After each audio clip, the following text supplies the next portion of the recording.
जास्त दिवस गोकुळात राहता येत नाही म्हटल्यानंतर असं झालं की आता त्या ठिकाणी कृष्णाला न्यायला कोणीतरी येणार आहे. आणि कृष्ण जाणार आहे हे लक्षात आल्यानंतर आमच्या यशोदामाईनं काय केलं, त्या ठिकाणी पंच पक्वान्नाचं ताट भरलं, सगळे दुधाचे पदार्थ पुढे ठेवले. लक्षात घ्या, सगळे दुधाचे पदार्थ, ताकाची वाटी, दुधाची वाटी, तुपाची वाटी, दह्याची वाटी, पंचामृताची तुपा, अशा अनेक प्रकारच्या वाट्या पुढे ठेवल्या. आणि कृष्ण परमात्म्याला एक एक घास भरवत राहायचे. आणि कृष्ण म्हणायचे, कृष्णा सांग रे तुझी खरी आई कोणती. कृष्णा तुझ्या डोक्यावर हात घ्यायची, कृष्णाचा हात डोक्यावर ठेवायची, कृष्णा तुझी खरी आई सांग.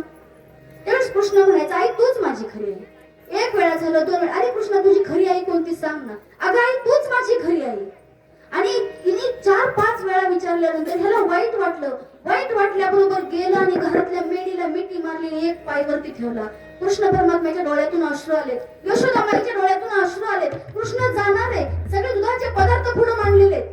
आणि त्याने विचारलं, तुझी खरी आई. आई अगं तूच माझी खरी आई, आई तूच माझी खरी आई, आई तूच माझी खरी आई.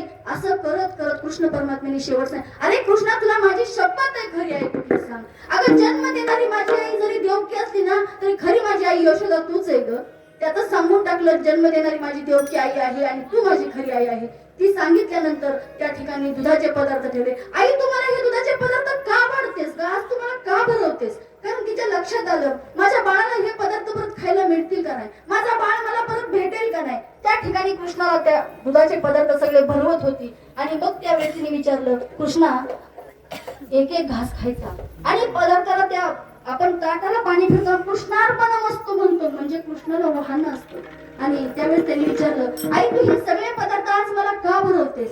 कृष्णा मला माहित नाही तुझी आणि माझी भेट कधी होईल. कृष्णा तुझी आणि माझी भेट कधी होईल हे मला माहित नाही, पण हे बघ बाळा, तुला आवडणारे सगळे पदार्थ मी आजपासून वर्ज करणार आहे. ते कोण म्हणतंय, एक आई म्हणते, यशोदा म्हणते, कृष्णा तुला आवडणारे सगळे पदार्थ आजपासून मी वर्ज करणार आहे, मी एकही पदार्थ खाणार नाही. कारण आपल्याला ही समाजात अशी उदाहरणं पाहायला मिळतात. एखाद्या व्यक्तीचं जर बाळ गेलेलं असेल तर ती आई सुद्धा असे पदार्थ सोडते, तसे सोडायचे नसतात बरं का. कारण ते कृष्ण होता आणि ती यशोदामाई होती. आपण जर तसं केलं तर त्या आपल्याला त्रास होतो, तो कथाभाग सोडून द्या.